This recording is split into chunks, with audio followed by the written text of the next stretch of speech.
Podcast, a podcast that fixes lives one book at a time. Spooky Halloween edition. I'm your host, Jahaira. I'm your host, Chelly. Let me explain. I just want to anyone who's watching. Wait, can I just let me explain before she explains. Okay. We decided this very last minute. We were like, we should dress up, and I just fished this out of my closet. Okay. I'm surprised it still fits. It's a clown outfit. I'm sorry, okay? I'm sorry I don't have clown makeup on. No, yeah, I just fished this. I just kind of, just grab it. What are you wearing, Cherry? Oh my God. What are you wearing, Cherry? Okay, I just want to say, I'm sorry. But you have to understand, and I'm just going to say it once. I work with kids, so I have to be a Dr. Seuss character. Dr. Seuss? So I'm thing 2, not thing 1, because I have to be thing 1 the day of Halloween. But I'm thing 2. Mm-hmm. And you know what? Out of all the Dr. Seuss characters, might as well be one that slays. Might as well, right? So yeah, you're all dressed really cute, and I'm literally thing 2. You look really cute. What are you talking about? I'm literally thing 2. I'm not even thing 1. Okay, but it's not like you have like the white face with the little button nose. But I woulda. You know I woulda. Let's just start. I apologize. I apologize too. You look really good. I apologize for her. I'm very comfy though. I do want to say that. Lucky. Do you want to touch it? Wow. This is nice. Yeah. So my coworkers thing 2. And I'm thing 1. What am I? Not problematic. Well, clowns can be problematic. Yeah, I mean, you are a bloody clown. Thank you. But it's just a clown who knows how to get shit done. Thank you. So Thank you for I noticing. respect that. But I feel like this episode is such a good end of spooky season episode. I know. And just in case you guys have not listened to our previous episodes, which please do, Chelly and I are so excited to just leave spooky season alone for a little bit, right? Yep. And like Chelly said, this is a good one. So today we're going to be talking about episode 13, written by Craig DiLouie. Yep. This is the first time I've read anything from this author, but I've heard good things though.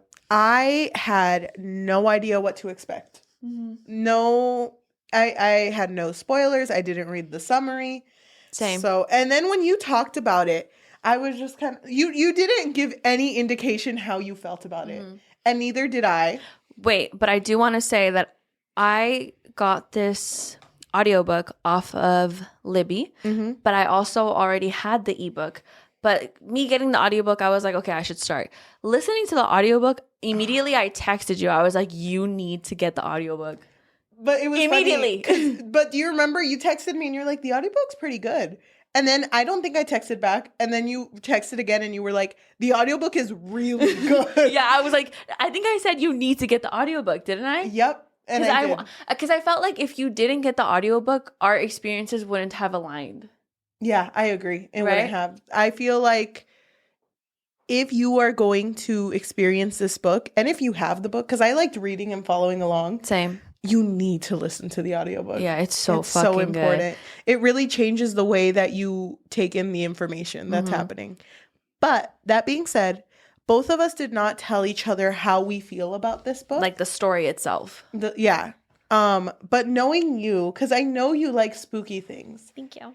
And I just feel like this is completely up your alley. Okay. I think you like the characters, I think you like the plot, and I think you like the way it was written. That being said, this is going to be not only a 5 out of 5 for you, but a contender in your 2023 Book of the Year. Okay. For you. I also kind of had a similar vibe for you because I felt like you finished this pretty quickly. Not that I stalk you or anything. Don't make it weird. But I feel like you would give it a 5 out of 5. That's so funny because I felt like I read it slow. Oh. Maybe but I had you weren't accurate. But I did tell you earlier. No, because you had told me that you hadn't started it yet. And then I think I had started it like right after. And okay. Yeah, but just to let you know, I did finish this book today. And I started reading it at home in the morning. And I was like, nope. I can't do it. Yes. Can I just say, okay, just to let you guys in a little bit, I've been opening for my work. I don't think I've told you this. No. I've been opening for my work, and it is so fucking creepy in there. Mm-hmm. So, and before, I never really cared. I never really thought twice about it. I was like, whatever, I'm just going to open. Don't care. Yep. If there's anything there, don't care. But ever since I started listening to this and reading it, I can't stay. Like, I go in, I open, and then I'm like, you know what? I'm going to go outside. I'm going to go sit outside. You know what? I'm too scared. Mm-hmm. I get really nervous, and I can't hear it when I'm in there. That's me. I'm nervous all the time now, too. Mm-hmm. My sister came in today, like, after work, and she was like, do you want to make dinner? Like, can you make dinner? And I was like, I can't. I'm scared. Like, I can't make dinner if I'm scared. I'm just she was like... But I worked all day. Uh-huh. I'm like, no, I'm scared. That's not how it works. Mm-hmm. So, spookometer level, just to let you know, 5 out of 5. 5 out of 5, yeah. It scared me a lot. This scared me so fucking much. I was going through it. I am very excited to talk about it. I did leave a lot of notes. So okay, good. I'm in it. So just to give you a spoiler-free summary before we start, this story centers around a TV show called Fade to Black. Mm-hmm. It's host and co-host being Matt and Claire, a married couple. Mm-hmm. Matt is just super into ghosts, and this is the whole reason he started his show. Mm-hmm. And they've had like a pretty good success with the show. Mm-hmm. But it's kind of hitting a lull though. Yeah, they've hit a point though that because their ratings for the previous episode 12, did not meet their expectations, they're pretty much telling him, like, even though, you know, the show's okay, it might not get a season 2. Mm-hmm. So this last episode, you make it good. And if it's good, then you'll get a season 2. But they kind of say great, though, don't they? Because they're like, actually, good might not even be good enough. Mm-hmm. So the pressure is on. And so they decide to visit this house, this estate that apparently had like experimentations going on with the group of scientists. Yep, and they actually interviewed someone who was part of those experiments. Mm-hmm. So with this lead, they're hoping for a good episode, but they get so much more than that. Yeah, they really do. The end. The end. I don't want to talk about this. If you like, okay, we're done. Thank you for listening. No, if you're into like that sort of mockumentary type of story, and it also gives like a reality TV show vibe. Mm-hmm. Check this out. Yeah, but you need to listen to the audiobook. Mm-hmm. I've never once experienced an audiobook that has music, different voices, overlapping voices. Yeah, and instead of just like character laughs, they actually laugh. Yeah. Like. It was amazing. I feel like for me, when Matt first laughed in that one scene where Claire starts talking about, I think how it was a fake dating thing. Yeah. Like something personal, but they were doing it in front of the camera. And then when Matt started laughing, I was like, wait, what the fuck? And it was awkward. Yeah. And I felt, it was supposed to feel awkward. I felt scared.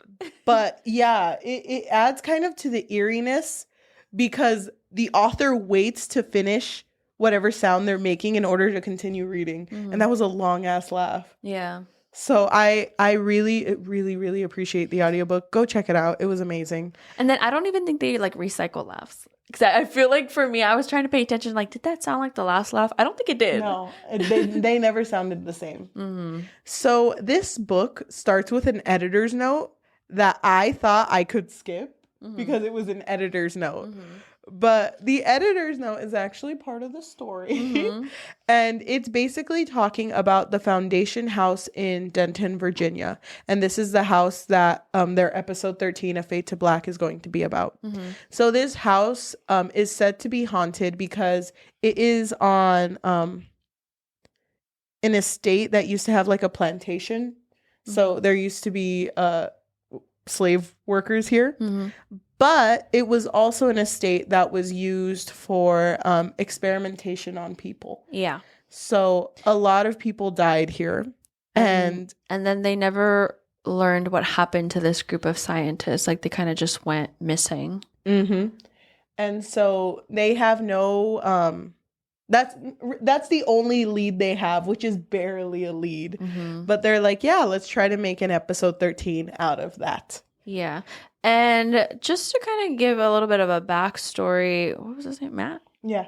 Matt is really into this because of a supernatural experience he had as a child where he had like an imaginary friend. Named Tammy. named Tammy. Yeah, and he felt stupid. Like he felt like, oh my God, I should have asked Tammy, like, what happens after you die. So his whole life purpose is to find ghosts, you know, and learn about the afterlife.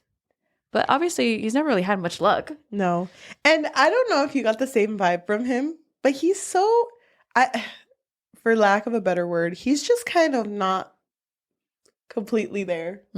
He's so lost in this whole ghost hunting thing that he feels he's so complex of a character, but so one-dimensional in the eyes of everyone else. Yeah. So everyone else is like going through life and they're like, oh, but Matt, he's over here.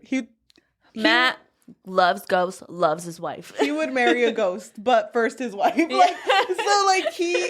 Everyone kind of jokes about like just how much he likes ghosts. There's even this one joke that I appreciate where one of them was taking B shots for the scene, and his wife Claire went up to the person and was like, do we really have to take that much? And the guy is just like, I'm pretty sure Matt just puts this in like his porn bank. Like, he just has all of these. Yeah. And they both the guy laughs about it, but Claire kind of like makes that face like, don't laugh, don't laugh, don't laugh. Because everyone knows that he's just so into ghosts. And because of that, I feel like people in the story, it's never said, but to me personally, it felt like people didn't believe in him when it got too real. Yeah. You know, because it's just like, no, you're a ghost hunter guy. You don't know about ghosts. And it's like, you just he's literally a ghost hunter guy. I'm literally Fade to Black. Like, what? That's me. I'm Mr. Fade Black. Thank you. So, I really like him as a character though, because of that. But also, interestingly enough, I thought it was fascinating that his wife is the complete opposite to him. I didn't understand, like, at first I was thinking, do they really love each other? Because she's the complete opposite. She's super into science, into equations, into the world, into whatever. And for her, she's like miserable in the beginning. Yeah. She's just like, I don't love what I'm doing anymore. I feel like I got into this to kind of like debunk what Matt discovers. And so she's hitting a point where she kind of just wants to tell him, you know what? I want to do my own thing now. Yeah, because she's a scientist. And then her being on the show for longer, if she ever wants to be an actual scientist, no one's going to take her seriously. Yeah. Because she's on a ghost show. Yeah. So, yeah, she's very sad about that. I also wondered, like, if their relationship was fake. Because the way Matt always goes like, I love my wife. Yeah. I love my wife. He was that guy. Ghosts, hold on. My wife? Love you, girl. No. You guys are my life, but she's my wife. Like, I can't just leave her. Yeah. So it was weird to me because I didn't know if it was real or not. But this story actually, one of the first things, thank you. I tried drawing what I thought the Fade to Black logo would look like. Cute. Thank you. I drew a lot of ghosts in this. Hold on. So this story actually starts near the beginning with a pre-interview before they go to the estate. And it is between one of the people who is part of Fade to Black, Jessica Valenza, and then this guy named Calvin Sparling. So just to let you know, Jessica is the only person of color in this cast. Yeah. Her actual name. Actress. Yeah, her actual name is Rashida. Rashida Brewer. Yeah, and I'm guessing that she changed her name because, like, with actors of color, you have to have like. I get what you mean. It's like that racial thing. It's like you have to have an easy name to pronounce to make it in this business, and that's kind of what it felt like. So I hate that everyone calls her Jessica. But she is like, she's in this show because she really wants to be the next Jennifer Lawrence. That's her whole thing. So she's like, to make it, I need to start here.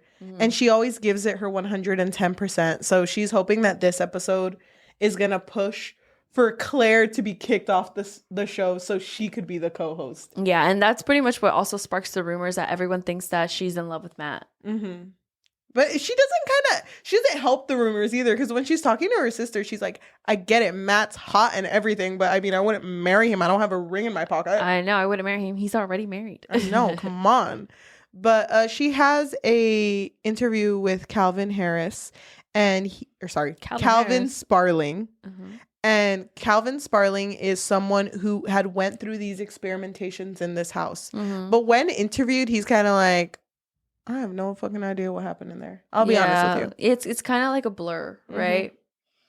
And it's very unsettling when they talk. But the part that's the most unsettling is the end of their conversation, when all he says is like, all I want you to do when you're in there is please tell me what happened to me. Because, like, I have no idea what happened in there. Yeah. And that fucking sucks. It's really sad. So that is their lead. That is their only lead for this house. And so when they finally show up to the house, they're looking at it, and fucking Matt is like, take it in, guys. You feel that active energy? It's here. It's here. Something's going to happen. And it's crazy because as soon as they get there, they feel the energy, like, heightened. Like, it's so fucking strong that they're all just like, what the hell? Maybe I should leave. Because, again, Jessica's an actress, so she's not actually, like, super into ghosts, you know? It's so funny, too, because she even texts her sister. She's like, just to let you know, if an actual ghost pops up here, I'm fucking out of here. Yeah, I'm out of here. I am leaving them. Nothing's worth that, because she has a son, too. Yeah, Grady. Yeah. So she's like, I would not stay if it actually And also, bad. that's why she's working so hard. Like, that's why she wants to be the next Jennifer Lawrence, because of her son. Because she's a single mom. Yeah, who works 2 jobs. Yeah. So she, so they all get to this house, and they're like, oh my God, the feelings here are amazing. And I just want to take this time to, like, kind of introduce everyone, because we have a pretty big cast. So it's Matt, and it's Jessica, the one that's the actress. Wait, Matt loves ghosts. Jessica doesn't believe in ghosts. Matt, Jessica, sorry. Claire. No, Matt loves ghosts. Claire. And loves wife.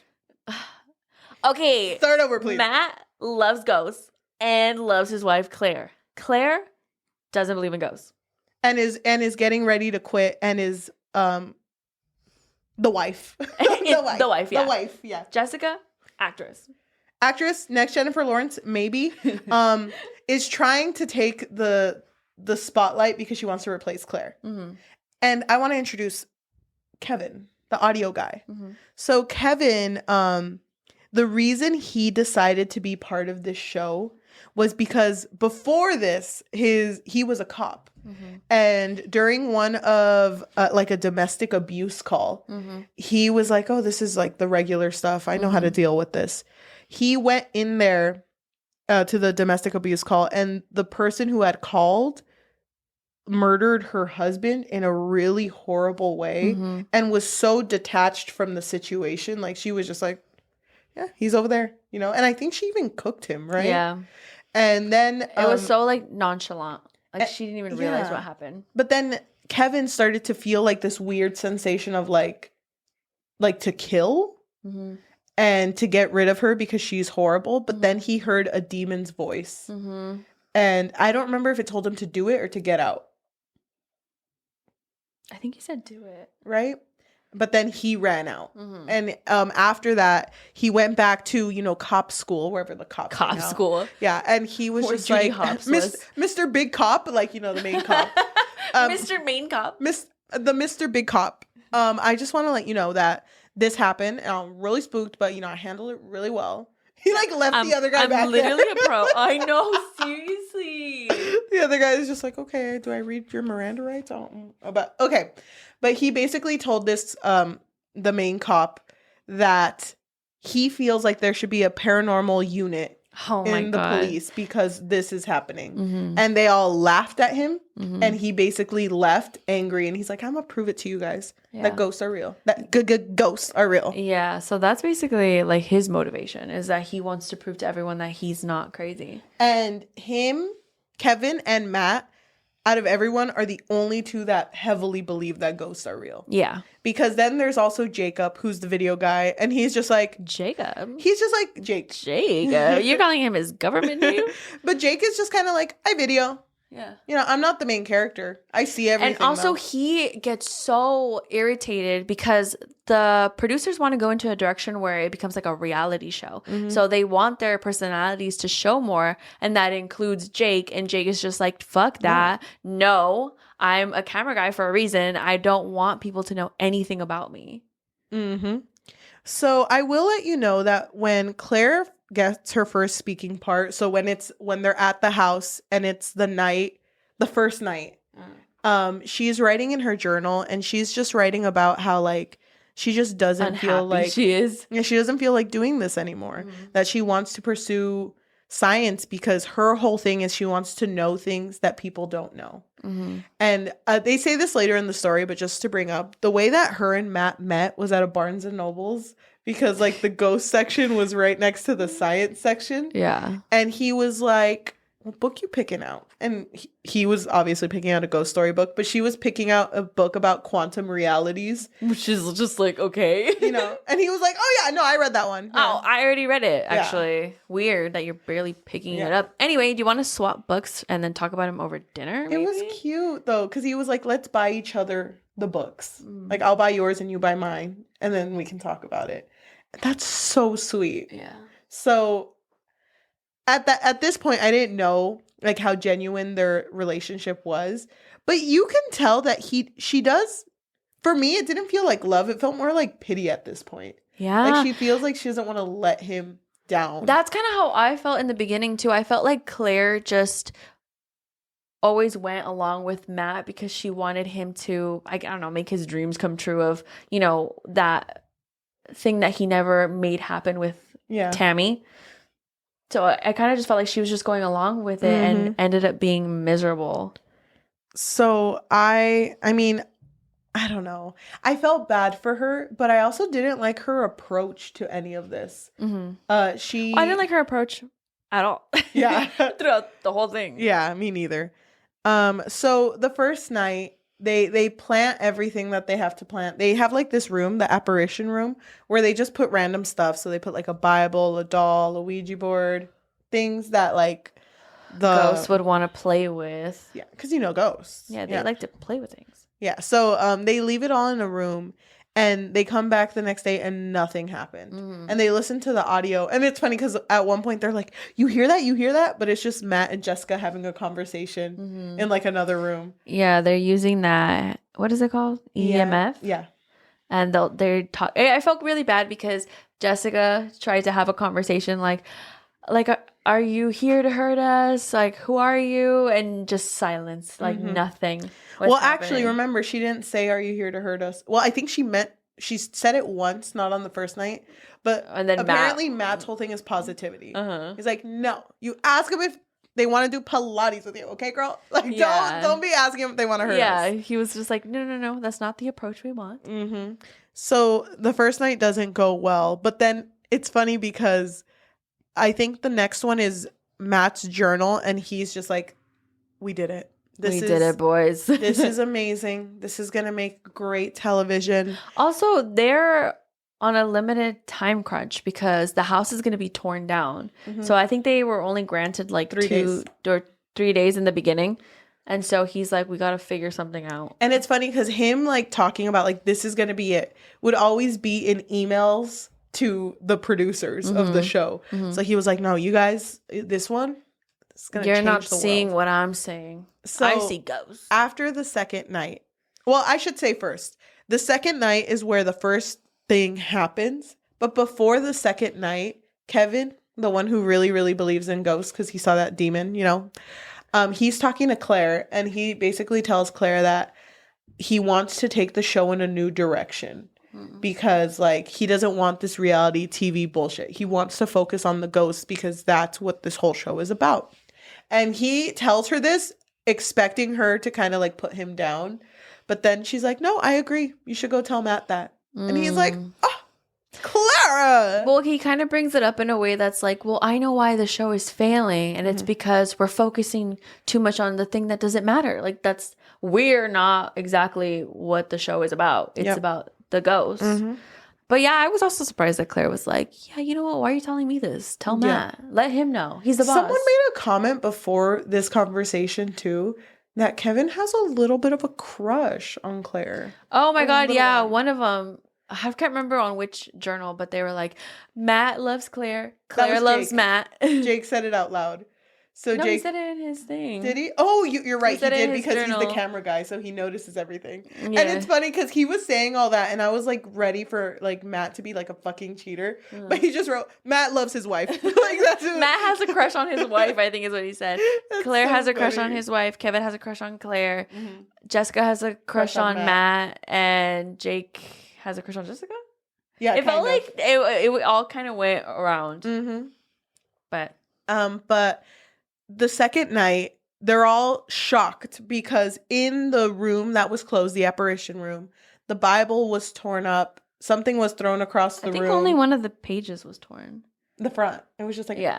And then, like, shit was moved around, and Claire was looking around like, wait, there's, like, no way that someone could have come in here. I don't know. Like, she was looking at the fucking corners of the wall. Stepping on the floor to see if it was, like, sturdy. And and there was, like, no way that there could have been wind in there or anything. So even Claire was like, oh, holy shit. Did we finally discover something? And Matt's freaking out because he's like, oh, my God. We did it, boys. And then they were just having, like, a moment. Like, oh, my God, this is real. This is actually happening. And then Claire, because her job is to debunk this, she takes all of this information, anything that's salvageable because all the audio and cameras died, takes all of that and just kind of like works with it. But she doesn't say anything for a while, but you could tell she figured something out. Mm-hmm. So then when it comes to the third night, Matt is super stressed out because he tells them like they might not have a show. Like this needs to be a really good last night. And Kevin says they like get really upset for some reason. But Kevin basically says like, you know, after all that work I did, you know, you'd think we'd still have a show. And Matt's like, wait. Doesn't Claire out him? I could have sworn Claire outed him because she was like, oh, I know that Kevin moved everything and tore that page up. He outs him after Matt points it out. No, because then Matt gets offended. Remember, he's like, wait, you knew? Yes. He tells Claire, like, wait, you knew about this and you didn't tell me? And she was like, well, I didn't want to break your heart. And then at that point, she's just like, I didn't want to break your heart, but also I don't want to be on this show anymore. Yeah, fuck this show. I don't even believe in ghosts. So Kevin's tampering stuff. Fucking Claire's leaving. The love of his life, his wife. Like, oh, and then Jessica has also had But they're all talking. Jessica left because that first experience scared her a lot. Well, we didn't even say the experience, but no, the movement. No, Jessica didn't leave. So basically she takes the footage, she goes, gets new batteries, and then she takes the footage and gives it to the producers. Okay, so she's gone. But she is freaked out though. And also in this house, it's causing Jessica to have a lot of sneezing. Yeah. Like attacks. Like she keeps sneezing. She's like, damn, my allergies are really kicking up in here. Can I say something? I thought that the sneezing thing, was it a bigger deal or was it just because of the dust? I don't know. Because why is it that... Why is it that she didn't sneeze when they were in the heart of it? She did not sneeze once. I checked. What I thought was because of that old saying. That's why you say bless you to someone when they sneeze. Because when you sneeze, it's the devil trying to take over. Because you're allowing your body, like you're vulnerable at that moment. So when you sneeze, you opened your body up for something to like... I am not opening up my body. Just so anyone who's listening here. I've never sneezed. I've never sneezed once. But it like opens it up so something can go inside of you.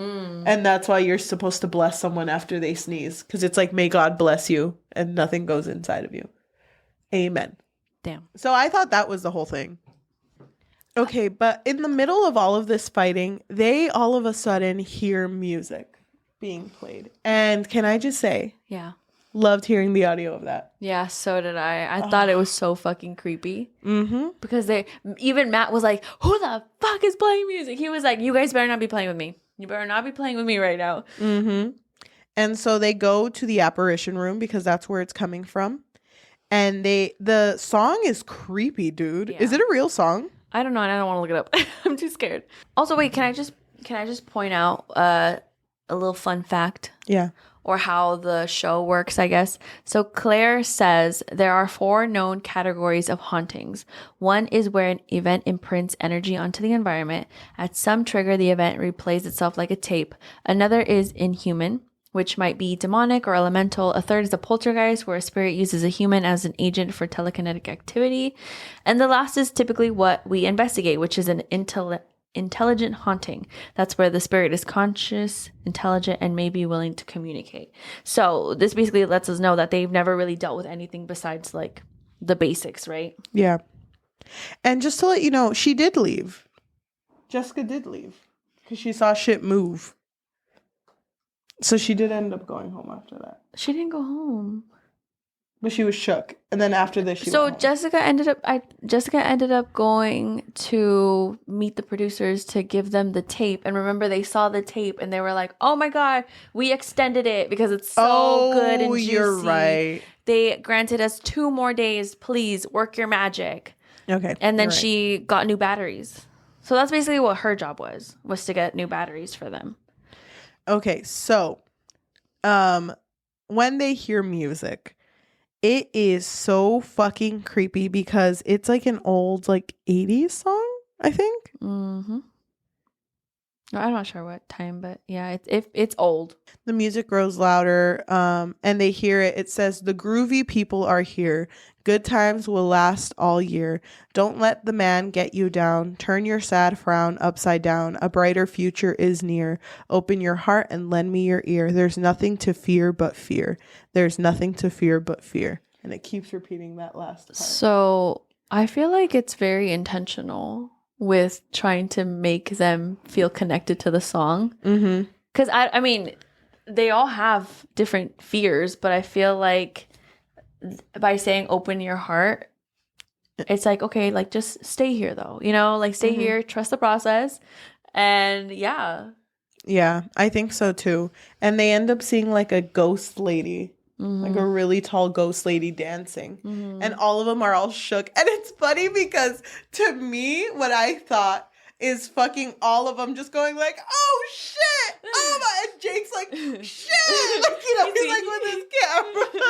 And he's like zooming in and everything. He's like, hold on, let me get different angles. His drone, oh my God. It's just so like, but it's funny because that all ends and then it's spooky. But the thing that's the scariest is the fact that Claire just cracked up.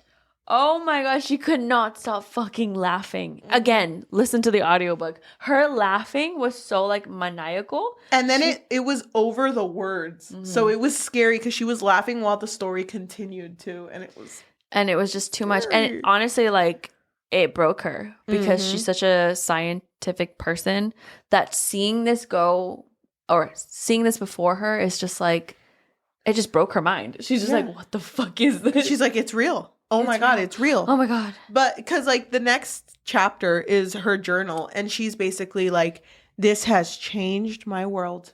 Now, but everything has a scientific explanation. So she's like, now I need an explanation for this because there is an explanation for it. And it's funny because I don't know if you felt the same way because think about it. This all just happened and now she's like, I'm a ghost hunter. But it's like you just fucking told off your husband. Yeah. That you didn't want to be in this because you think ghost hunting is like lame and stupid and you're stupid doesn't and pay lame. the bills. Yeah. But I felt like it makes sense though because she's so obsessed with, you know, like equations and, you know, scientific research that seeing this huge question, which has always been a question, but seeing it kind of like manifest in front of her, she's like, oh my God, I need to get to the bottom of this. So to me, it made sense why she became so fucking obsessed. Yeah. To the point where it was like obnoxious. Didn't it kind of feel that like the roles kind of flipped? Yeah. Matt wasn't even like in it anymore. Well, he was still in it at this point, but. He was in it, but he was, because Jessica, this is the point where Jessica left. Because when they had that talk, Claire was like, come on. Let's go look for the ghost. Let's go do this. Oh, but they kept replaying that scene in their camera because none of them believed it. And they kept replaying it over and over again. And they were just like in shock. Like, oh my God, it actually happened. And Claire wanted to move forward with this investigation, but Jessica wanted to leave. And Matt had to be like, if you want to leave, you can leave. And Claire was like, fuck that. Come on. We got to go. Like, we got to. And it felt like he was the one who was more like, logical. You don't have to do this. Yeah.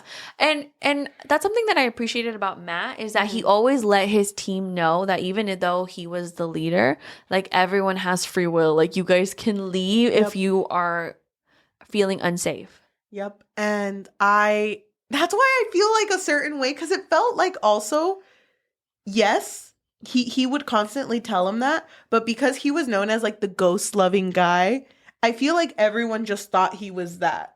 So they never gave him the benefit of the doubt when it was like... that he actually meant it. Yeah. And that made me so angry because he had anger in him. He was nervous. He was anxious. He loved his wife, but then felt like his wife hated him or resented him. So he was just like, I'm just trying to be a good guy here. Yeah. But no one ever let him be a good guy.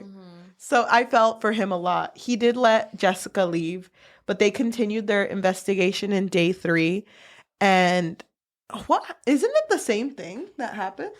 Well, they at first run into issues because the ghost doesn't really show itself for a while, right? Yeah. So everything is just very quiet. They have like the EMF and they're just like trying to communicate with it, but nothing is happening. And so they're thinking like, what the fuck? Like what happened? Wasn't it Kevin that was like, because there was a well. Yeah. There. And he felt like, oh, there's something like coming from this well, like, or like energy. He felt energy off of in this well.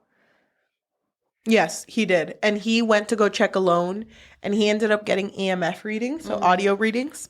Yeah, he did. But he didn't want to tell anyone at first because he wanted to keep it to himself. Yeah. And just to bring up, because this, like I said, this is like a mockumentary type of thing. So, or a documentary. But in between the documentary, we also get evidence that the crew found there of like the old experimentations that used to happen. So there was a paper that they had found from the Paranormal Research Foundation in which it talked about the reason they were doing this experimentation was because how do I say this? It was because they wanted to learn how to make people afraid and forget, like amnesia. Wasn't it like they wanted to? Yes, it was related to drugs, but they also wanted to see how people were able to see ghosts, right? Like they were pushing them to their fears, and some would hallucinate. And so I think that was the point of their experiment. Like they wanted to see how people were able to manifest ghosts. And it got really fucked up because there was like one guy that they had in like a human centrifuge that they were just spinning. Yeah. And it was like horrible things like that. And the one that stuck out to me is when all of the patients were so far gone that there was literally a lady looking at her hand and she just started eating her fingers like chips. Like she was just chewing on them and eating them. Yeah. That's so fucking sad. But then they would play like this peppy music there. So that's even scarier. But I just want to move on to Matt telling everyone, you guys are all still on the team. The producers say, it's okay, Kevin, we forgive you. Oh, forgive you for moving the tampering with the evidence or whatever. And I fucking hate the part where when they tell him that, Claire goes like, oh, by the way, I'm not quitting anymore. It's like, shut the fuck up, Claire. I didn't ask you, my beautiful wife. I still love you, wife. I'll see you later tonight. Please make some dinner. I'm starving. Please, I love you. I fucking hate that oh, God, I did not like her. No, Matt deserves so much better. I get you. I totally get you. I just felt like we needed to have someone who was that. Yeah. I get it. Because she was lost in it. And it's so funny because you would think that the person who would be most lost is Matt. Like he would get so addicted. Like, oh my God, guys, we're in it. Let's go find the next spook. He was my fave, by the way. Out of everyone, he was my fave. Yeah. I don't know I think he was my fave too. I don't know.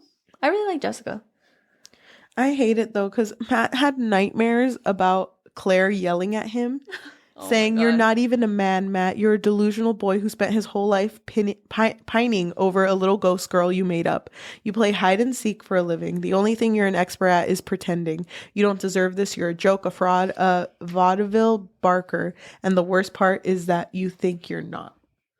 That's so sad. That's why it's weird to compare his nightmares with Claire's nightmares, because Claire would have a nightmare where she would have to choose between saving Matt or learning why ghosts exist, right? Yeah. And every time she would pick Matt, because she would always pick him, it would loop back around, and she would pick Matt, loop again, pick Matt.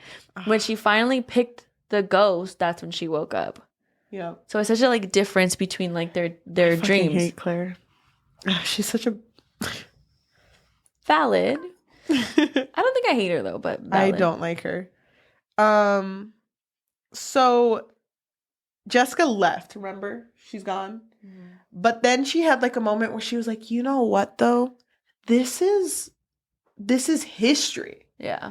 And I'm not gonna leave when this is happening. I don't want to be seen as the person who left when it got real. Yeah, because I think the way that she left too in the cameras looked bad on her. Yeah. So she was like, "Damn, that's not the impression that I want to leave for everyone." Yes. So then she makes she has her GoPro and she's like, "You know what? I'm not Jessica. I'm Rashida.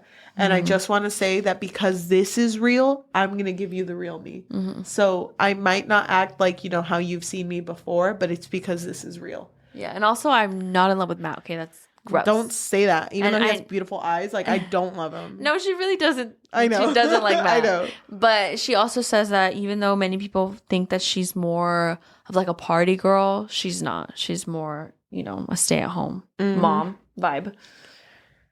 So then she goes back, and it's really sweet when she goes back because Matt's just like, "Donuts." He's like, "Welcome back. You ready?" Mm-hmm. So it was really sweet. He's such a good boss. Yeah. I love it. So they're all getting ready for their next night. And I'm just going to move forward because they basically see the same thing again. Well, doesn't Claire see a hand coming out of the well? Yes. So they see the same thing again, and she sees the hand. And she reaches for it. And she touches it, right? And she fucking laughs. Again. Oh my gosh, she's laughing a lot. And then just becomes completely stoic. Mm-hmm. And so then Matt is like, "What the fuck are you?" Sorry, wife. I love you. But he's just like, "What are you doing? You could have gotten her." And she was like, "No, but I didn't." And this is we're so close to something, So then I don't remember where, but she gets a lot of info that she needs to go through. So she's stuck trying to figure out what all this info is that she has. Mm-hmm. So she's gone for a bit. But everyone else is super into this investigation that I think they're going to go lower into the house. They're planning on going in the well, right? Mm-hmm. And during all this, they have a little team meeting. And I fucking love it because Claire's not there. But Matt's like, "Okay, everyone, I just want you to know I love all of you. You're like my family. Kevin, you're like my dad." Mm-hmm. I love it. He's having a moment with everyone. I thought it was such a good speech. Yeah. But he reminds them we're going to see stuff in here that is scary. Mm-hmm. And I'm going to stay because I'm the host. I will stay. I'm the host, but also I'm down. Yeah. And I love my wife. Just thought I should put that out there. But he's like, "I'll stay. But just to let you guys know, if you feel unsafe, uncomfortable or anything, run. Mm-hmm. You guys do not have to stay with me." Yeah. So, and I appreciated that he said that. But then all of that happens and Claire comes in and is like, "Who the fuck did this? Who did this?" Oh, she was so... it was funny because when I was listening to this, I was like, what the fuck is happening? Mm-hmm. So she pulls out these documents and she's saying how in these documents, it's talking about them. Mm-hmm. And she's like, "Who had time to do this? And if you're telling me that a ghost did this, are you telling me that they... are able to create this? Or if you think it's the scientists who have gone missing, then how would they have known about them if they were that was in the 70s when that happened? How could they have known about them? How could they have predicted this?" She's just freaking out, she's going through it again. And I feel bad for Matt because Matt's just what are you talking about? And it sucks too because first she's like, why the fuck did you do this, Kevin? And then Kevin's like, I didn't do that. I no. I've been right here. And then Matt's like, you need to calm down. Like, let's, babe. Okay, it's the ghost. It's the ghost. But then she's like, but why did you really want me to look at the papers? Like, is it just for the show? Like, she starts accusing everyone. But then they hear the music again. They go through that again. And then she realizes, like, this is real. Like, and she apologizes. I don't fucking take that apology. I'm so angry at her. But they end up going into the basement, as a whole group. And they, Can I just say that I feel like they all kind of had moments where they, like, freaked out. But Matt didn't. No. Matt didn't, like, when I say freaked out, I mean... perfect, yeah. Okay, well, I don't know. When I say freaked out, I mean like when Jessica got so angry that everyone wanted to like stay there, and she was like, "How are we gonna stay here when there's like a literal ghost here?" And she like flipped off the camera. She's like, "Fuck you, fuck you too," because she's like frantic. I think Kevin has that at the end. Yeah. Jake has that at the end, but Matt never really does. Yeah, you're right. It's because he's a great boss, great leader, really good at taking charge. No. My point, yes, loves his wife. No. My point was that that's why Claire always had that, because she was like always constantly freaking out because this is like challenging who she is as a person. Yep, I fucking hate it. Anyway, they end up going into the basement. The basement has a long hallway, and they're like, you know what? Bet, not the basement, the well. The well, yeah. And Kevin goes in there first. But they immediately feel like the vibes are off, like as soon as they get down there. Yeah. And it's funny because Kevin goes in first and goes farther than he needs to. And is like, this shit's scary. Because it says, no pigs allowed. And he's a cop. And he's like, nope, noted. No pigs allowed. am leaving. I won't go through, I promise. But then I love how, because there was a sign that said no pigs allowed, but then it had like smiley faces in front of the sentence. No, it had an alpha and omega sign. For that one. Because I know the smiley faces one. That's a different one. Oh. Alpha and Omega? I don't know why. What was the smiley face one then? The very end. Oh, the bus one? No, the bus one was different too.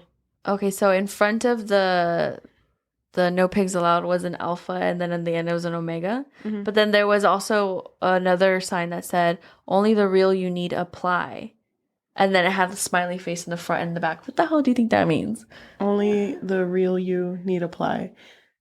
I have no idea. Like, only bring the real you? Like, what does that mean? Oh, well, okay. Screenshot that, because I think I know what it means. Okay. Because that comes in later. That's like at the very end. But there was one of the first signs said you're either on the bus or off the bus. And these signs are in this like tunnel thing. Yeah. And for this sign specifically, it was also flipped. So it was written backwards too. And the audio person read it backwards and it scared me. So I was like, oh, and then they also had written the name of God that you can't pronounce. Yeah. Which is so fucking scary. Yeah. I fucking hate that shit. It's kind of crazy because they had so many like markings in this tunnel, and I feel like they were kind of like markers, like to know where you're at exactly. Yeah. Well, it's a labyrinth, which is helpful. So all of them. Well, we don't know that yet, but yeah. But Matt, they all get together third night, and then Matt gets like an email from the producers like, okay, you can stay for 5 nights. Yeah. So I think this is the 4th or 5th night where they're like, okay, let's gather a lot of food and a lot of water and then see what's down there. So then they all go in together. And they get to a point where, because they're looking at the way the walls are patterned and the size of the bricks. And it's Claire who figures it out. Like, if they look like this, then our walk should be around 7 to 8 miles. Yeah. That's what we're doing. And that's how long the walk is. Yeah. And she also figures out that it's a labyrinth. And when they get to the very end, they basically find a stairwell that leads straight down. And... But you can't see exactly down there. But they have like those lights. What are they called? Chem lights. The flare. The red flare? Yeah.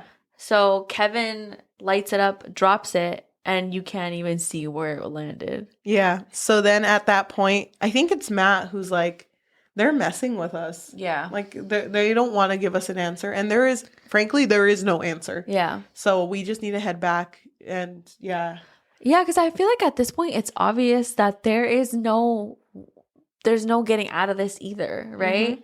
So he's kind of like resigned. Like, I think for Matt, he realizes that they have enough footage for their episode, and that's all they really needed. But then so they all kind of like decided, like, okay, yeah, let's just sleep right here, rest up, and then we'll go back tomorrow. The one that wanted to go back the most was Rashida. Yeah. And Claire was like, you know what, you're right, let's all just go to sleep. So then when they wake up the next day, oh my god, I forgot his name. Matt is screaming for Claire, because Claire is gone. His beautiful wife is gone. Yeah, and just remember, he loves his wife, in case we haven't said it enough. And so he knows immediately, like, oh my god, she fucking left. She went in there. She said, I don't need no team, I'm going in there. And it sucks too, because Matt's like, I need to go get my wife, and Jake's like, I'm gonna go with you because of the footage and cameraman. And Kevin wants to go to know. Well, Kevin, like, I think he has the biggest motivation of, like, not seeming crazy, right? Yeah. And so, like Charlie said, he is also a really big believer of these ghosts. And so I think he's just excited to figure out, like, what's down there. But they also make comments like, oh my god, my knees are not what they used to be, so it's going to be a little tough. Yeah. But they're all down. But Rashida is so fucking pissed because she's like, you said that we would go back tomorrow or whatever day it is, and she's scared, like, she's terrified. She's like, I don't want to go back by myself. What would you do in her situation? Oh my god, I would have gone with them, because I think I would too, because I can't imagine. I would have been scared, but I would never have walked back alone. No, me neither. I would not have done it. Even when she was like, when it felt like she was gonna leave them, I was like, no, Rashida, like, it's scary to go in there, but it's better to have people with you. Hell no. 8 miles? Hell no. And she only had one flashlight that was already dying. Yeah. So that really sucks. I do want to mention something that we forgot to mention. But when Kevin went in there the first time, and saw the pig sign and then left, he was gone for 35 minutes when it had only taken him a minute. Oh, yeah. So time is different. Time is different in there. So just in this like little tunnel. Just to let you know. Yeah. Okay, but they go in there to get Claire back. It's Matt, Jake, and Kevin. And they get to a part where there's 3 doors. Of course. And of course there would be 3 doors. Yeah. So then all of them get a door. Well, Matt wants them all to get a door. But he's like, if you guys want to go down the same one, that's fine. But I'm going on a different one just so that they can all be sure. And they all have like the chem lights. And he's like, this is how we're going to mark our path. We only have 9 each. Yeah. So once we get the last one, then we come right back. If we don't find Claire, then whatever, I guess. I don't know. Like, there's really nothing else they can do. And it's fun. I thought it was funny when Jake told Kevin, like, we can go down the same door if you want. Kevin, I love you. Kevin, I don't mind. It's funny. I don't know why they had such a huge animosity towards each other. I think it was just Kevin. He was just that type of guy. Yeah. I don't think Kevin liked Jake because Jake was young. Yeah. So he probably deemed him as stupid. But Kevin was like, I don't need a babysitter. Leave me alone. And he ran down his door. Yeah. So. Literally, that's how it happened. So when they each go through their door, they each experience their fear. Yeah. So. But wait, before we go on, can we talk about Claire for a bit? Yes. So it goes into Claire's journal. And I think she's like pissed. She's like, I feel like this place is messing with me. And like, she doesn't trust she doesn't trust like the ghosts. Yeah. But then when she reaches something, she sees like equations on the wall. Also, she stole Jake's camera? Yeah. She stole a camera. And so she's recording this and she's like, look, guys, here it is. The meaning of life. Like, here's this equation. I don't understand what she's talking about, but she's like, here's this equation. Here's this equation. Oh my God. Like, so much discovery is in here. Like, it's so insane. But I love how it explains, like, even though she's saying this, the viewer can't actually see like what she's talking about. It's just like a blank wall. Right? No, it sees runes. Like, it just has runes on there. Oh, okay. And that's all, like, the viewer can really see. But to Claire, she's, like, seeing something that isn't actually... Well, I mean... It's not actually there, but she thinks it's there. Yeah. So then that's currently happening to her. Oh, wait, but she has the radio, remember? She has the radio, and then she starts hearing the doctor talk to her. Yes. The one who experimented on them. And so he's like talking to her, but not in a way that's like actually directly to her. It's kind of just like words that he has said before, probably. Yep. That kind of just like are replaying in this moment. And then as she's like saying like, shut up, like what the fuck are you talking about? The voice turns into her professor's voice. And the professor starts talking to her like as if he's actually talking to her. Yeah. And she's super confused because she's like, I'm pretty sure he's alive. So how the hell is he talking to me right now? And so she gets so frustrated that she throws the radio on the ground. It's so funny because even the way she talks in this part, nothing like the Claire from the beginning of the story. Yeah. She's so like unhinged at this point. Oh my God. Yes, she is. So to speed it up a little bit, the other three, Matt, Kevin, and Jake, are in their separate doors. Jake experiences his dad, who didn't treat him that well. No, he was very abusive, and it was really sad because he also described like hearing the footsteps of his heavy boots, and he like always knew when his dad would like hurt him, pretty much. Yeah. But his dad passed away, and so he's hearing again these footsteps, and then he's hearing his dad's voice, like telling him. I don't even remember. Like the voice is weird because at first he's telling him like, "Oh, I'm gonna hurt you," pretty much. Yeah. But then he like calms down and he's like, "Oh, son, just come over here. Son, come here. Wait, come here, son. I miss you." And it's weird to me because Jake follows him because he starts seeing the silhouette and he just goes after him. I think he knew he was gonna die because there was a part where Jake was like, "I'm sorry, guys. I thought I would have made it." Yeah, because he's writing in his journal. He's like, I thought I would have made it, but, you know, this is the end of my road. It was really nice. I hear him calling. I'm going to go. Goodbye. Yeah. Yeah. So. But he's hearing his dad's voice. I don't remember if it was a radio also or if it was just around him. But the dad is pretty much telling him, like, oh, son, like, I wish you were here so that I can, like, hold you and then tear your face off. It's like. And wear it so I could become you. And it's like, yeah. What the fuck? So it's like, it's really weird. But then he hears gunshots. And he's like, oh my God. No, wait, doesn't he fall? Jake falls, no? He hurts his ankle somehow. And then he hears gunshots, which he knows the only one who has a gun is Kevin. So he's like, Kevin? So then he tries to pull himself up. So then Kevin experiences seeing the demon that he saw that one time again.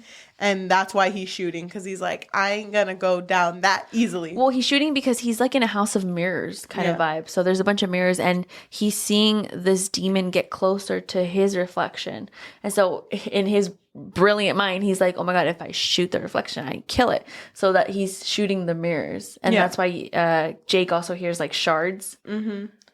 But I'm just gonna go how this one ends, which is when Kevin and Jake finally see each other. Well, yeah, okay. What did you want to say? Well, I was going to say, like, well, Kevin is shooting frantically, and then Jake goes, like, to go up to him, which Jake is holding a knife because he was going to use it to stab his dad. Yeah. Or ghost dad or whatever. And Kevin just shoots him. Yep. And kills him. And he writes, like, a report about shooting him. It's so fucking weird. It's like a police report, I guess. Well, and doesn't he really. question, too, like, why did I write that? Yeah. Right? Like, it was, like, such a habit. Like, oh, date of death, whatever. Yes, I performed vitals and no response or whatever. And then, he was like, I don't know why I wrote that. It's so weird to me that they had, like, because the thing, we're reading this book and we're reading their journals.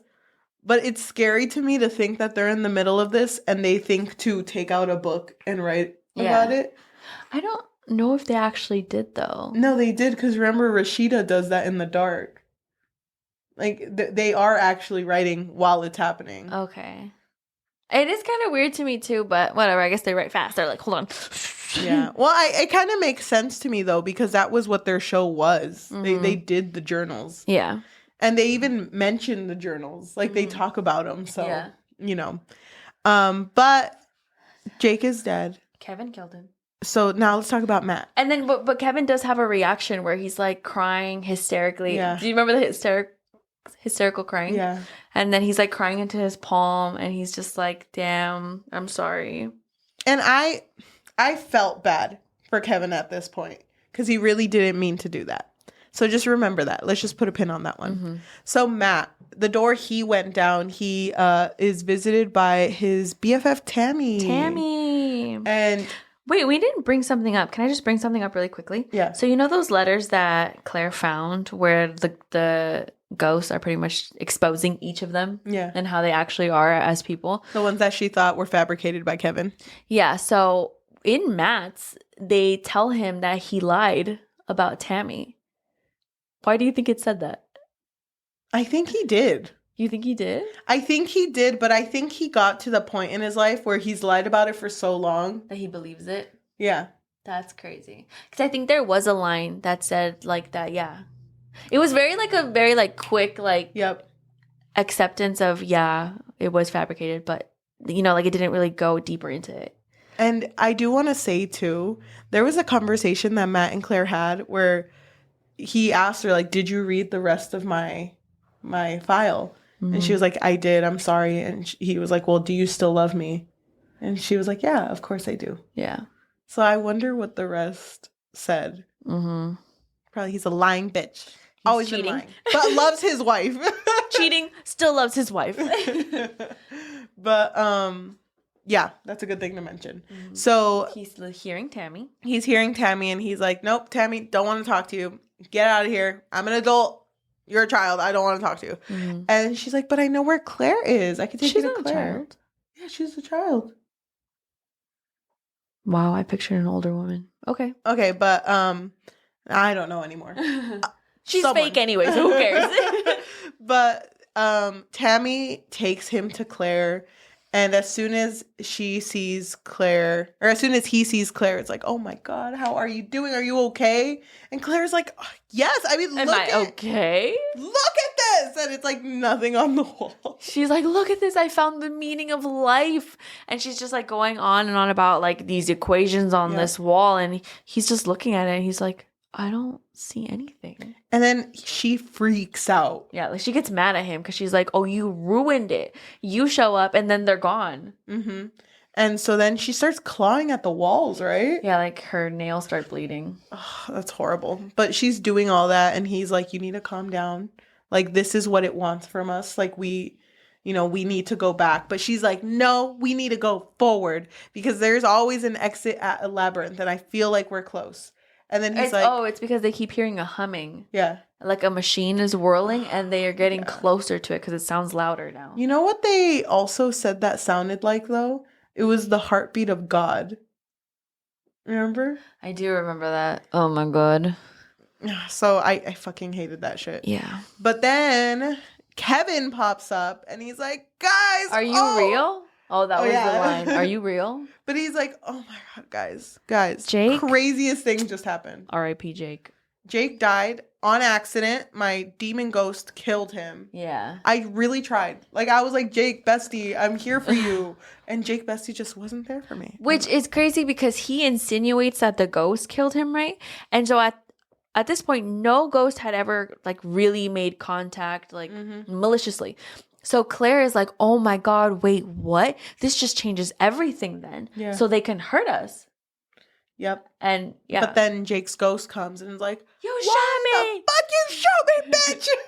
And so then Claire's like, you fucking bitch. Oh my God, you just lied. Like you. Yeah. So then Kevin holds out a gun and holds it towards Claire, no? Yeah. But I can't remember why. Is it because they wanted... he wanted to be the hero. And he wanted to keep going, but on his own terms. Yeah, he wanted to be the one in front so that when the camera was on him, he would be the one leading it. I do want to mention, too, he told Matt that he was going to take charge because Matt, before this, did quit. Yeah. Remember? And he was like, I don't want to do Fade to Black anymore. This is for the story, not for the views. Yeah. So he was like, okay, Matt, you're not in charge anymore. I'm going to take charge.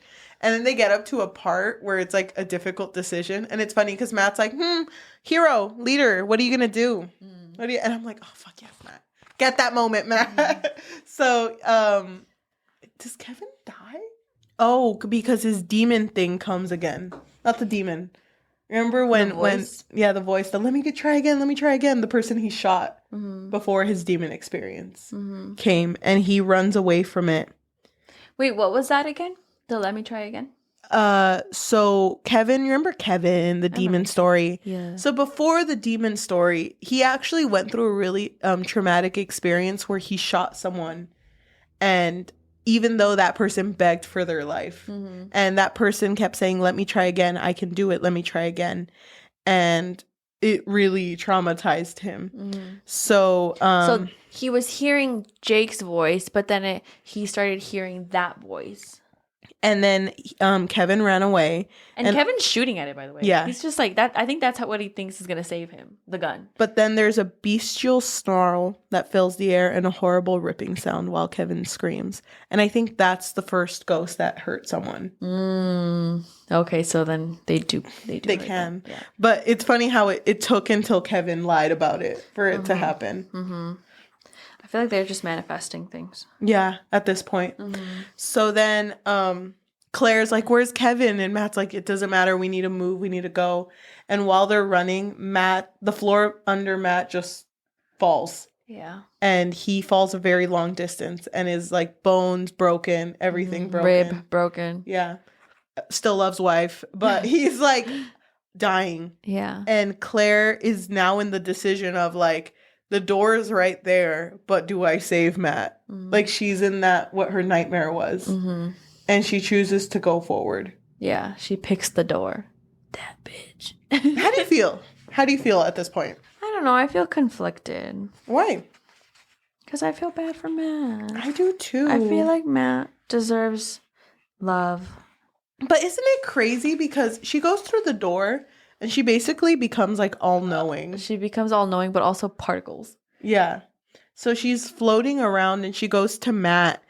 And it's crazy. No, well, first it's like a blinding light, no? Yeah. And she's going through it, but the further that she goes through it, there's like holes in her body now. So she's disintegrating and she's becoming like the light pretty much. But as this figure, she goes to Matt. And when she goes to Matt, Matt's like, "Oh my God, you did it. You went through the door. What do you have to do to go through the door?" And she basically tells him, like, you have to let go of every of your human things to be part of it. And it kind of hits him like, you let me go. Yeah. And that's just so sad. And he wants to go, but then he says, "I love you, Claire." He wants to go because he wants to be with her. Yeah. And he says, "I love you, Claire." And then that's when she's like, "Yeah, that's why you can't go." And he leaves him behind. Oh no, she kills him. Yeah, she kills him. Puts him out of his misery. Yeah. But then she says she doesn't have eyes to weep anymore, so she doesn't really feel anything about it.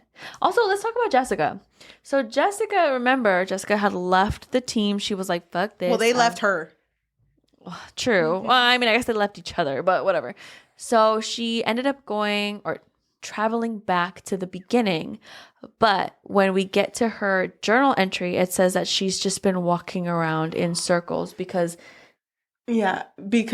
she's stuck in the labyrinth. Yeah, so she's stuck in a loop because she'll say like, "Oh, I walked past this," and where the like well was, like the entrance, I guess, to the well, like it wasn't there anymore. Like it's gone. You know what part freaked me out? When she was walking around and she was like, "This isn't fair. This isn't fair." But then if you're reading the book, it says that, but backwards, like the school bus sign. Yeah, like you're either in or you're out. Yeah. So she's like. She's stuck in that. And I don't know if you noticed, but in the audiobook, her words would stumble on top of each other. Yeah, like it was like echoing. It was really freaky. I was like, why is she echoing?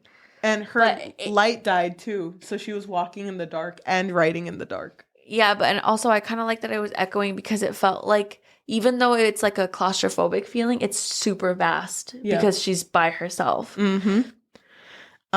But she, in the dark, crashes into someone that's there. No, well, the way that it described it was so scary because she was like, I just keep walking, and then there's someone walking next to me. And I was like, fuck, oh my God. And then she's like, it's her son, Grady. But as an adult. Yeah, as an adult. Because so much time has passed. Allegedly. I didn't even connect that. Yeah. It is that. So he died. Right? If he's there. She asks that, but then he doesn't answer. He doesn't answer because there is no real answer to that. Because remember, Claire was hearing her professor's voice and her professor's alive. So I'm not exactly sure what that is, but yeah, she's heard Grady. And then he was like, you need to go back to them. Mm-hmm. And she's like, no, I don't want to. Like, why do I? Like, she keeps like pressing, like, do I really have to? And he doesn't answer those questions. Mm-hmm. So it does kind of feel like it's trying to play a trick on her. Mm-hmm. But then she says, can you just walk with me? Yeah. And so they walk together hand in hand.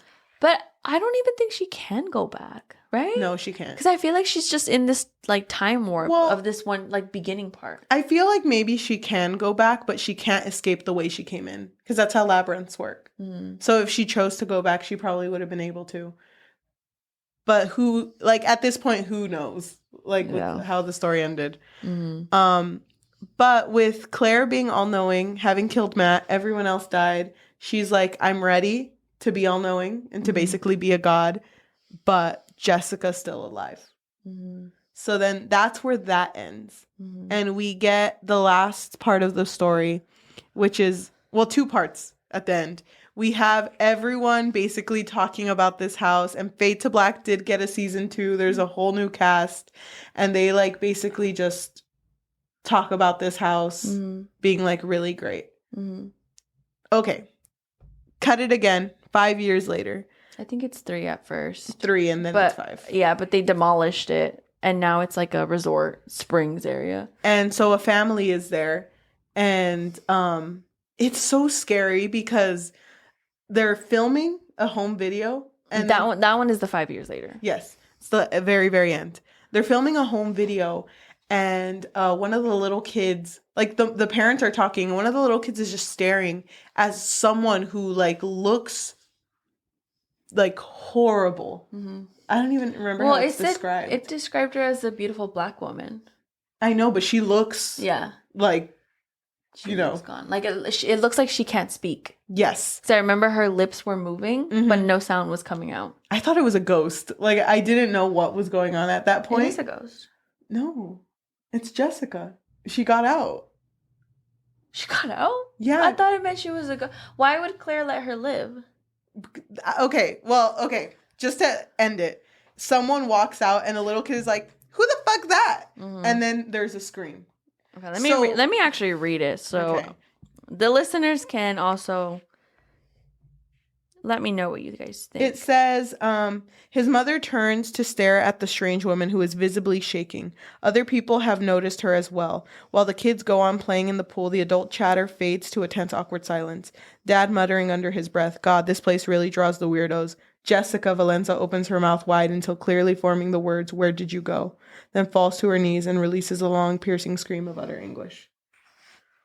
How did she get out, though? Because Claire let her out. Because that was why Claire was like, she's still in here. So she probably finally reached the end, said, "Where did you go?" Because she was walking with her son. And because time is so weird in there, it's been 5 years. What? I did not expect her to be alive. I thought that meant she was dead. I think she's still the age she was, though. Yeah. Like, who knows how long? To her, it was probably just hours and hours. Wow. Why would Claire let her live, though? Because she's at a point where she doesn't really feel anything. I think it was just her last human part. Because she was starting to lose her human emotions. But there was no, but hold on. There was no indication of that. Because she didn't feel that for Matt. Why would she feel that for Jessica? But she gave Matt mercy. Not to be confused with voice actor Matt Mercer. But she gave him mercy by killing him. So I think that was her like, "Here, everyone else, you guys go." I think that's what it was. Okay. It's not very clear, though. I don't know. That's how I understood it. Okay. Well, the ending just got better. I kind of just wish that it would be a little bit more obvious that she was alive. Yeah. Because also, like, where the fuck did she come out of? Like, she just appeared? She probably walked out of... I have no idea, actually. But she had to have walked out of the whale. I don't think it's there anymore. Oh, look, this is the part I was talking about. Where she was saying "not fair" and then it flipped it. Oh, yeah.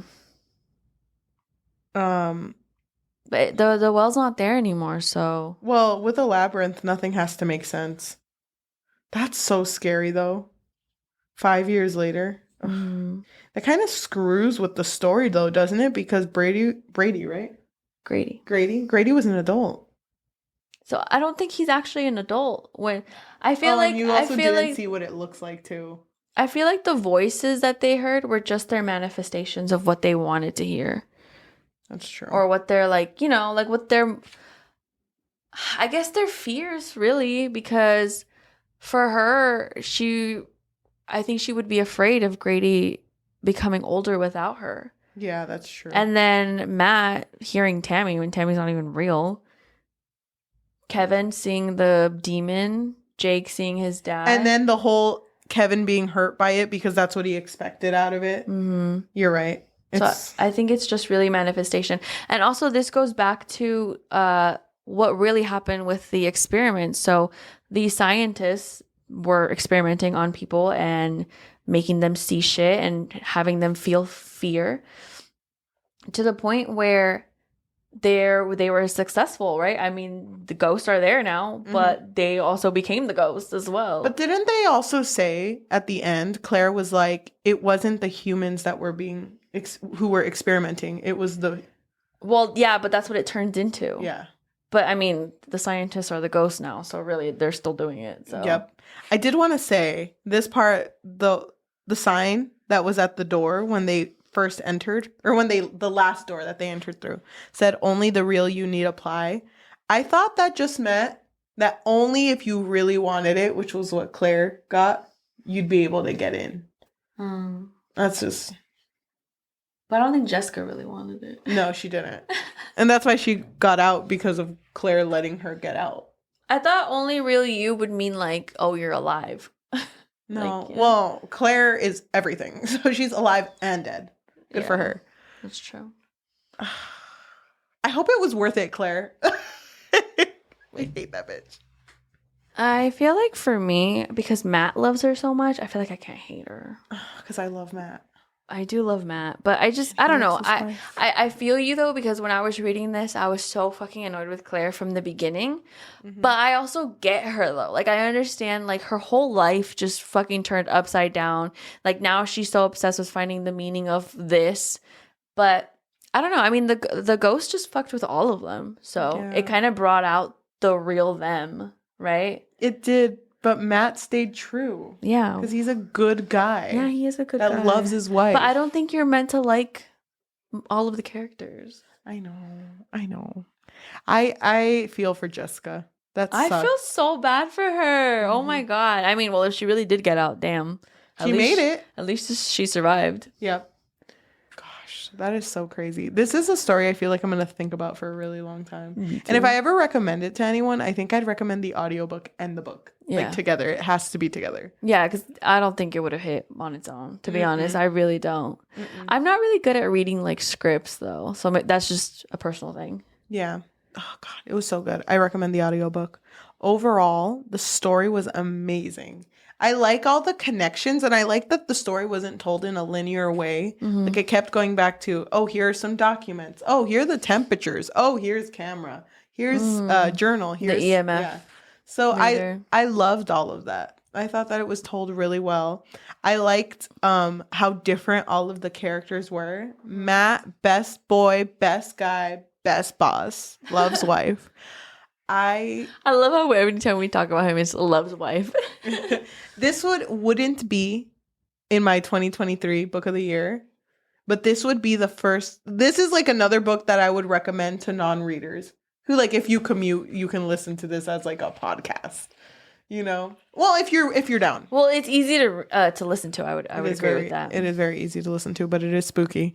But I would give this a 5 out of 5. Wow, it's good. Really? Mm-hmm. And you're gonna give it a 5 out of 5. Yeah, I feel like I like that ending more now though, because I didn't love it at first because I thought she was dead, and I was like, "Well, this is dumb." Yeah, but no, she's alive. But it doesn't actually say that she's alive. But she is though. Is she? Yeah, because I feel like the family would have freaked out. Why is she screaming so much, though? She's screaming because she lost her son. How long has she been walking with him? Probably a few hours. Like, I do think it was just a few hours for her. How long does it take you to walk a mile? Like 20 minutes if you're walking slow? So 8. I don't actually know. Yeah, like for me, it's like 30 seconds. I walk so fast. So if you're walking slow, it would be like a 20-ish minute walk. So 8 miles times, that's 160 minutes. That's like 2 or 3 hours, basically. Okay. So, slay. But she kept going. Yeah. So that's probably like a day's worth of walking. Also, just to note, she kept writing in her journal, even when she didn't have light. And that's probably because this is a documentary. That's how they got her journal entry. So. Oh, and then to bring up, I don't know if we said this, but Claire even said that she was able to keep writing in her journal, even though she was a being. Yeah. Because she was like godlike. So that's how she just was able to. Yeah. But anyway, I fucking loved this story so much. Again, I think it's because of the audiobook. That's why I kept pressing for you to get it. I was like, damn, if she doesn't get it, I don't think she's gonna love it. I checked Scribed and it wasn't there, and I was like, damn, is it worth it? Because I got it on Audible. I was like, is it worth it? And it's worth it. It was hella worth it. Oh my god, it was so worth it. I was so into this story. I would love to see it like as a movie, but I really loved it as is. I would love to read more that this author has written. Yeah, same. But yeah, I would give it a 5 out of 5. I don't know. I don't know how much I love it. I think I need to sit with it a little bit more though. I am gonna put it in the list when we start making our book of the year thing. It's getting close though. That being said, we've reached the end. We've been talking forever, dude. It's funny because we only filmed 2 episodes today. But that felt like the longest we've ever filmed. I know, it's because we were telling scary stories in the last one. Should we tell any today?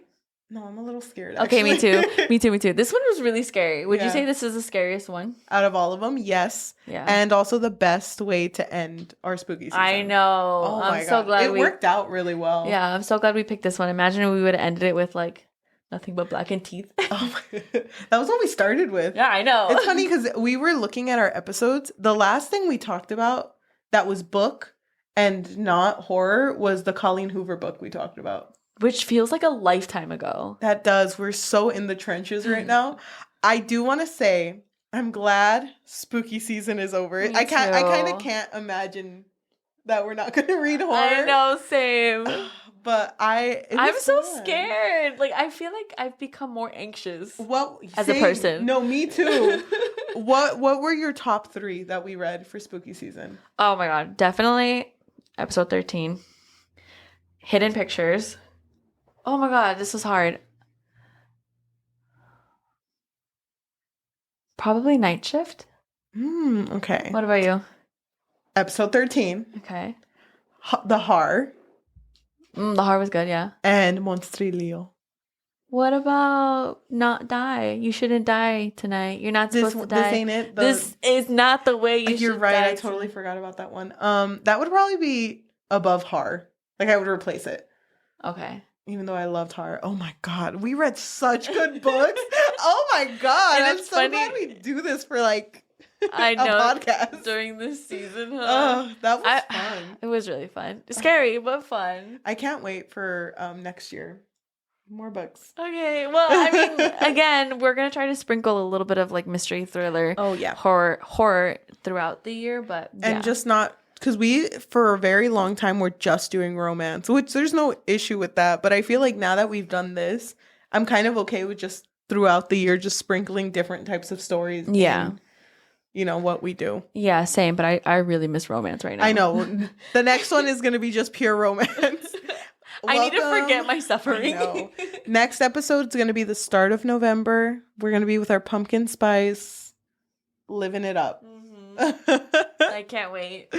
Thank you so much for everyone who's listening to us in audio form, whether that be on Spotify, Apple Podcasts, Amazon Music, or anywhere you get your podcasts on. Thank you for joining us during spooky season. It lasted a whole 2 months. If you can please leave a rating of 5 stars, because that helps so much. It doesn't take that long to do. So just do it right now. Like, just open it. Like, wait, you're looking at your screen? Unlock your screen. Open the menu. Go to the main page where you see the book fix, and then click stars, and then click 5. That's all you got to do. Yeah, and I feel like it definitely has helped us a lot. I think we're more recommended that way. And we really, really appreciate it. It doesn't take long at all. And we would really appreciate, too, if you left a review and let us know what you want us to read, because we are very, very willing. I think we've only ever had one person recommend us a book, and it was Den of Vipers. And we didn't like it. I mean, half of this podcast. Oh, I forgot you liked it. I still think you like it. Ironically, though. And that's kind of how I felt about Suicide Squad, because I love Suicide Squad. No, you don't. No, believe me. No, you don't. Believe women. No, you don't. So thank you so much. If you want to support us and you have a little bit of extra money, what can they do? So we do have a Patreon, and for right now, it really just serves as a way for our listeners to let us know that you really enjoy what we do. Mm-hmm. I mean, we read so much. We do love it, but, it gets a little hard sometimes. So if you're interested, no pressure. You can find us on patreon.com/bookfix. If you are watching us on YouTube, thank you so much. If you can like, comment, subscribe, and hit that notification bell. We post every Tuesday and Thursday.